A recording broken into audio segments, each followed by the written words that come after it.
CTET के exam को मैंने खुद ने फर्स्ट टाइम में किस तरीके से जो है वो क्लियर किया है, मेरी क्या स्ट्रैटेजी है, मेरे कितने मार्क्स आए हैं, मैंने सीटेट के एग्जाम के लिए कितने महीने तक प्रिपरेशन करी, मैं डेली में कितने घंटे पढ़ाई करती थी, कौन कौन सी बुक्स पढ़ती थी कि मैंने इस एग्जाम को फर्स्ट अटेम्प्ट में ही क्लियर किया है। तो इन सारी की सारी बातों को मैं आज की वीडियो में आप लोगों को साथ में डिस्कस करूंगी कि मैंने किस स्ट्रैटेजी, मेरी कौन सी स्ट्रैटेजी थी, क्या मैंने सीटेट के साथ में और भी कोई एग्जाम के लिए प्रिपरेशन करी थी या फिर सीटेट ओनली सीटेट पर ही फोकस किया था, कौन कौन सी मैंने बुक्स पढ़ी थी, कौन कौन सी मैंने बुक्स खरीदी थी, और उसके अलावा मैंने प्रीवियस ईयर देखे थे या नहीं देखे थे। उसके अलावा मैं अगर मैं बात करूं तो मैंने मॉक टेस्ट कहाँ से लगाए थे और टेस्ट सीरीज कहाँ से देखी थी, तो कि कौन सी मेरी ऐसी स्ट्रैटेजी है, कौन सी ऐसी जो चीज़ है जो हम लोगों को सीटेट के एग्जाम पे टाइम पे मोस्ट ऑफ करनी चाहिए, कौन सी ऐसी चीज़ है जो हमें सीटेट के एग्जाम के लिए अवॉइड करनी चाहिए, उन सब बातों को, जितने में पॉजिटिव और नेगेटिव पॉइंट है उन सब के बारे में डिस्कस करूंगी। क्योंकि अभी जो हमारा अगस्त में पेपर हुआ था वो पेपर मैंने भी दिया था और मैंने भी सीटेट के पेपर को फर्स्ट अटेम्प्ट में बहुत ही अच्छे मार्क्स से क्लियर किया है। और कितने मार्क्स से क्लियर किया है, क्या मेरा इसका स्कोर है, वो मैंने आप लोगों के साथ में एक बार पहले भी एक वीडियो बनाई थी और शेयर किया था, जिसका मैं आप लोगों को यहाँ दे दूंगी फोटो, आप लोग एक बार उस वीडियो को भी चेक करिएगा। तो क्या मेरी स्ट्रेटजी है पूरी सीटेट के एग्जाम क्लियर करने की, मैं इसीलिए शेयर कर रही हूँ उन कैंडिडेट के लिए जो नेक्स्ट दिसंबर वाला सीटेट देने वाले हैं। क्योंकि बहुत सारे कैंडिडेट के जो है वो कमेंट आते हैं कि किस तरीके से सीटेट के लिए प्रिपेयर करें, कौन सी बुक्स लें, तो फिर मैं अपनी ही जर्नी आप लोगों के साथ में शेयर करूंगी। तो देखिए, बिना किसी देरी के हम हमारी वीडियो को स्टार्ट करते हैं। तो देखिए, हम लोग बात कर रहे हैं सीटेट जो दिसंबर में पेपर होने वाला है उसके बारे में, कि उसके लिए आप लोगों को प्रिपरेशन किस तरीके से करनी चाहिए, किस तरीके से करनी चाहिए। इसको बताने से पहले सबसे पहले तो मैं अपनी स्ट्रैटेजी बताऊंगी कि मैंने अपनी किस स्ट्रैटेजी से सीटेट के एग्ज़ाम को सिर्फ फर्स्ट अटेम्प्ट में और कितने महीने पढ़ाई करके क्लियर किया है। तो देखिए, सबसे पहले तो मैं डिस्कस करूँगी कि मैंने कौन कौन सी बुक्स पढ़ी थी। बुक्स के बारे में देखिए, बहुत सारे चैनल्स, बहुत सारे कोचिंगों वाले आप लोगों को ये बोलते हैं कि ये बुक्स खरीद लो, ये बुक्स खरीद लो या फिर ये बुक खरीद लो। तो मैं आप लोगों को बताऊं कि मैंने कौन सी बुक्स खरीदी थी। तो देखिए, अगर आप लोगों को सीटेट का एग्ज़ाम क्लियर करना है तो मैं आप लोगों को एक बात क्लियर कर दूं कि अगर आप लोग सीटेट के पेपर को क्लियर करना चाहते हैं तो आप लोगों को पढ़नी होगी NCERT। अगर आप लोग पेपर 1 दे रहे हैं तो आप लोगों को पढ़नी होगी फर्स्ट से लेकर 5th तक की NCERT की बुक। अगर आप लोग पेपर 2 के लिए प्रिपेयर कर रहे हैं तो आप लोगों को पढ़नी होगी 6 से लेकर 8th तक की, या फिर 9th 10th की भी थोड़ी बहुत मैथ्स वगैरह आप लोग देख सकते हैं, राइट। अगर आप लोग पेपर 1 के लिए प्रिपेयर कर रहे हैं तो 1st से लेकर 5th तक की जो NCERT की बुक है उसको पढ़ना होगा। पेपर 2 के लिए प्रिपेयर कर रहे हो तो 6th से लेकर 8th तक की, लेकिन अगर आप लोगों को लगता है कि नहीं मुझे थोड़ा और अच्छे मार्क गेन करने हैं तो आप 9th 10th की भी हल्की फुल्की दे सकते हैं। NCERT की बुक ही आप लोगों को पढ़नी है। NCERT के अलावा जो है आप लोगों को कुछ भी नहीं पढ़ना है। अगर आप लोग पेपर 2 के लिए प्रिपेयर करते हैं, 6, 7, 8 के अगर आप लोग जो है वो बुक्स पढ़ते हैं तो आप लोगों के लिए इनफ है, राइट। उसके बाद में अगर मैं बात करूं कि मैंने मॉक टेस्ट क्या लगाए थे, तो देखिए, मॉक टेस्ट की अगर मैं बात करूं तो सबसे पहले आप लोगों को देखने हैं प्रीवियस ईयर क्वेश्चन। जैसे ही नोटिफिकेशन आता है सबसे पहले तो आप देखिए अपना सिलेबस क्या है इसका। उसके बाद में आप देखिए इसकी PYQ कि क्या इसमें सिलेबस है और क्या प्रीवियस ईयर क्वेश्चन पूछे गए हैं, किस लेवल का पेपर आता है। क्योंकि बच्चे क्या करते हैं, बुक्स पढ़ लेते हैं, यहाँ वहाँ से कहीं से भी बुक्स पढ़ लेते हैं, लेकिन वो प्रीवियस ईयर नहीं देखते हैं। प्रीवियस ईयर पढ़ने से हम लोगों को आइडिया लगता है कि क्वेश्चन कहाँ से पूछा गया है, क्या टॉपिक है, किस टॉपिक में से किस लेवल का क्वेश्चन पूछा गया है, ताकि हम उसकी प्रिपरेशन अपने हिसाब से कर सकें हैं। उसके बाद में अगर मैं बात करूँ कि सब पढ़ने के बाद में NCERT की बुक पढ़ लेते हैं तो मेन चीज़ होती है क्वेश्चन प्रैक्टिस करना। क्वेश्चन की प्रैक्टिस हमको कहाँ से करनी है, मेन बात ये आती है कि आप क्वेश्चन की प्रैक्टिस कहाँ से करेंगे। तो देखिए, अगर मैं मेरी स्ट्रैटेजी की बात करूँ तो मैंने क्वेश्चन की प्रैक्टिस जो है वो प्रीवियस ईयर क्वेश्चन से ही करी थी। देखिए, सबसे पहले तो मैंने सिलेबस को डाउनलोड किया था। सिलेबस डाउनलोड करने के बाद में मैंने प्रीवियस ईयर डाउनलोड किए थे। उसके बाद में मैं क्या करती थी, सिलेबस को देखती थी, NCERT में उस टॉपिक को निकालती थी। उस टॉपिक को पढ़ने के बाद में मैं क्या करती थी, उसके प्रीवियस ईयर फिर से देखती थी। प्रीवियस ईयर देखने के बाद में मुझे लगभग आइडिया लग जाता था।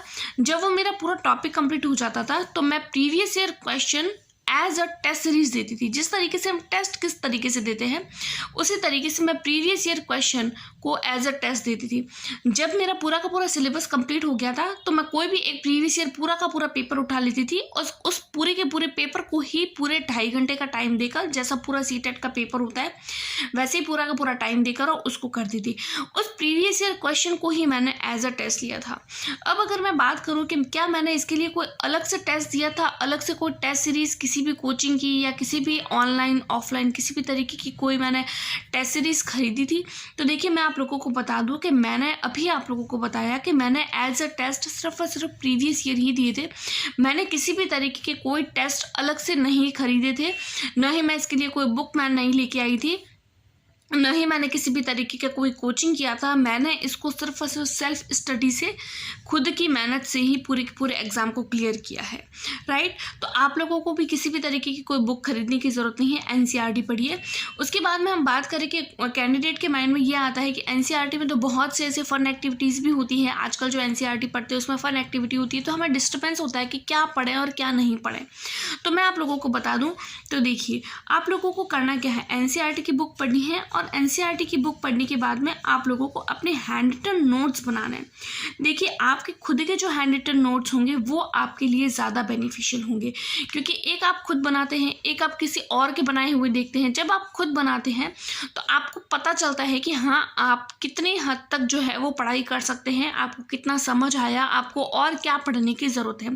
तो अगर आप लोग हैंड रिटन नोट्स बनाते हैं तो आप खुद से बनाइए। उसके अलावा मैंने आप लोगों के साथ में मैं शेयर भी करूँगी मेरे खुद के भी हैंड रिटन नोट्स, कि मैंने अपने हैंड रिटन नोट्स किस तरीके से बनाए थे वो भी मैं आप लोगों को साथ में शेयर करूँगी, या फिर नेक्स्ट वीडियो में करूँगी, या फिर एक दो बार मैंने पहले भी अपने जो हैंड रिटन नोट्स जब मैं खुद प्रिपरेशन कर रही थी तब की भी मैंने 1-2 वीडियो बनाई हुई है, वो मैं यहाँ पर आप लोगों को दे दूँगी। तो आप लोग एक बार चेक कर लेना कि किस तरीके से मैंने अपने हैंड रिटन नोट्स बनाए थे। उसके बाद में मैं बात करूँ सीटेट के एग्ज़ाम की जो मेन पॉइंट्स क्या है, कि हम लोगों को मेन पॉइंट क्या देखने हैं। तो मेन पॉइंट इसकी 3 ही हैं। First NCERT books, second previous year and third practice. NCERT की बुक्स लीजिए, प्रीवियस ईयर लगाइए, साथ साथ में प्रैक्टिस करिए। उसके बाद में मैं आप लोगों को बताऊं कि मैंने इस एग्ज़ाम के साथ में क्या किसी और एग्ज़ाम की प्रिपरेशन करी थी या मैंने सिर्फ और सिर्फ सीटेट के लिए ही फोकस किया था। तो देखिए अगर आप लोग सिर्फ सीटेट के लिए प्रिपरेशन करना चाहते हैं, अगर आप लोग सिर्फ और सिर्फ 1 या 2 महीने की प्रिपरेशन करते हैं, देखिए पहले जो सीटेट का पेपर हुआ करता था वो हल्का ईजी हुआ करता था, हल्का हुआ करता था। तो कैंडिडेट सिर्फ और सिर्फ प्रीवियस ईयर क्वेश्चन लगाकर भी बहुत ही अच्छे मार्क जो है वो 120+ तक मार्क ले आते थे। लेकिन अभी का जो सीटेट का, अभी अगस्त वाला सीटेट का पेपर जो था वो बहुत ही ज़्यादा हाई लेवल का था। ये उनको पता है जिन कैंडिडेट्स ने दिया है, जिन्होंने प्रीवियस ईयर देखे हैं। तो देखिए जो कैंडिडेट ये सोच के बैठे हैं कि हम साथ साथ में किसी और की भी प्रिपरेशन करते रहेंगे तो हमारा सिलेक्शन हो जाएगा, हमारा सीटेट, तो देखिए अगर आप लोग 2 एग्ज़ाम की एक साथ प्रिपरेशन करेंगे तो आप दोनों में ही रह जाएंगे। जैसे अभी हम लोगों ने देखा कि बहुत सारे कैंडिडेट ने बीपीएससी का भी पेपर दिया, साथ साथ में सीटेट का भी पेपर दिया। तो कुछ कैंडिडेट ऐसे थे जिन्होंने बीपीएससी का तो क्लियर कर लिया बट उनकी सीटेट क्लियर ही नहीं हुआ, और कुछ कैंडिडेट की सीटेट क्लियर हो गया बट बीपीएससी क्लियर ही नहीं हुआ।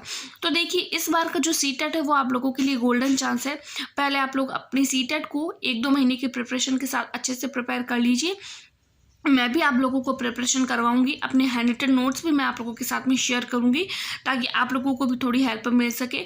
सीटेट के क्लियर को अच्छे से क्लियर करने के बाद में आप किसी नेक्स्ट एग्जाम के लिए लगिए, या फिर आप कुछ घंटे सीटेट को देखिए और कुछ घंटे जो है वो किसी दूसरे एग्जाम के लिए लगिए, राइट। तो इस तरीके से मेरी स्ट्रेटजी थी कि मैंने सीटेट के एग्जाम को किस तरीके से क्लियर किया। आप लोगों को लगता है कि सीटेट के प्रिपरेशन के लिए मैंने अपने हैंड रिटन नोट्स जो है, जो अभी मैंने आप लोगों को बताया है कि मैं किस तरीके से बनाती थी और किस तरीके से मैंने कितने कितने टाइम जो है वो प्रिपरेशन करी थी, अगर आप लोगों को लगता है कि आप लोग सीटेट के लिए जो है वो मेरे साथ में प्रिपरेशन करना चाहते हैं तो आप मुझे कमेंट करिए। अगर मुझे लगा कि हाँ सीटेट के लिए हम लोगों को अपनी प्रिपरेशन जो है वो इस चैनल पर स्टार्ट कर देनी चाहिए, तो मैं जल्दी ही सारे के सारे सब्जेक्ट पेपर 1 पेपर 2 दोनों के लिए ही अपने चैनल पर प्रिपरेशन स्टार्ट आप लोगों को करवा दूंगी, खुद के हैंड रिटन नोट से ही प्रिपरेशन करवाऊंगी, तो आप लोगों को डरने की जरूरत नहीं है, क्योंकि हमको पता है कि हमारा जो नेक्स्ट सीटेट है वो भी दिसंबर में ही होगा, दिसंबर तक हो जाएगा, दिसंबर नहीं तो जनवरी में तो हो ही जाएगा। तो कम से कम 2 से 3 महीने तो हमें चाहिए प्रिपरेशन के लिए। तो अगर मुझे पॉजिटिव कमेंट लगते हैं कि हाँ सबको जरूरत है, तो हम हमारे चैनल पर जल्दी ही इस सीटेट के लिए प्रिपरेशन स्टार्ट कर देंगे, राइट। तो मिलते हैं नेक्स्ट वीडियो में। आई होप सो आपको मेरी जो स्ट्रेटेजी है वो पसंद आई होगी, और अगर आप लोगों को वीडियो पसंद आई है तो please like, subscribe and share.